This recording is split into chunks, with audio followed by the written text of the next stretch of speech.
Hey guys, it's Tim, and this is the Wrestling Wrap-Up, a handful of stories brought to you in one easy-to-watch video. Let's get started. So we've seen the build so far, the vignettes for Bray Wyatt versus Woken Matt Hardy. According to multiple sources, those vignettes and angles are going to actually play on for another 5 or 6 weeks, as the match between Woken Matt Hardy and Bray Wyatt isn't expected until the Royal Rumble. So I don't know if that means either they're just going to be in a singles match on the card and not be in the Royal Rumble, or they're going to unfortunately be on the kickoff show, is unknown, but a singles match between the two is expected for the Royal Rumble.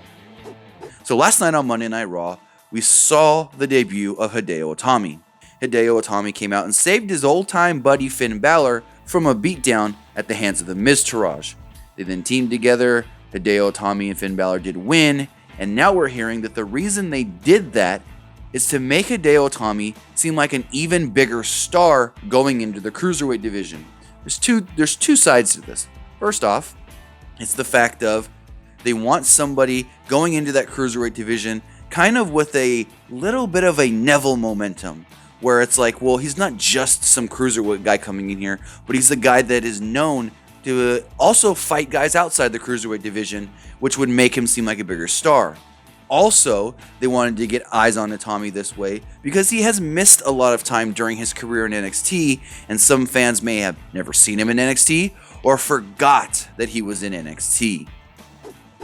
So according to PW Insider, it looks like early 2018 is going to be a part-time thing for Randy Orton. Randy Orton is scheduled to be taking a lot of time off in January, February, and March leading in to WrestleMania. It's unknown how many SmackDown Live tapings Randy Orton's going to miss, but there's a significant amount of actual live events that Randy Orton will not be taking place at. So if you are looking to be going to SmackDown Live events, house show events, in January, February, or March, and Randy Orton's one of the main reasons you want to be there, most likely you may not see Randy Orton at any of those shows. So we mentioned last week on Twitter that there are two names floating around the WWE right now as potential winners of the Men's Royal Rumble match, and that winner will be challenging the SmackDown Live champion, the WWE champion. Well, we did get word last night via Wrestling News World that one of those names is John Cena. So John Cena, being the odds favorite right now to win the Royal Rumble, isn't as preposterous as people were thinking, as one of the two names is John Cena to possibly win the 2018 Royal Rumble. Now I know what fans are going to say, why John Cena? Well, John Cena's career is winding down, and they do want to give him that 17th WWE Championship run, World Championship run, so that way they can say that Cena is one of the greatest, if not the greatest, of all time. So Paige has returned to the WWE. She was gone for over a year. She first got suspended from the company, and then she was out having neck surgery.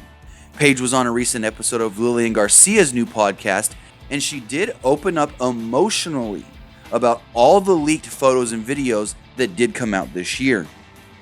Paige went on to say that, she felt depressed, she felt sad, she felt so bad about herself that at one point, not only did she stop eating, but she contemplated suicide and locked herself in sequester in her home in Florida for quite some time, not talking to anybody out in the outside world.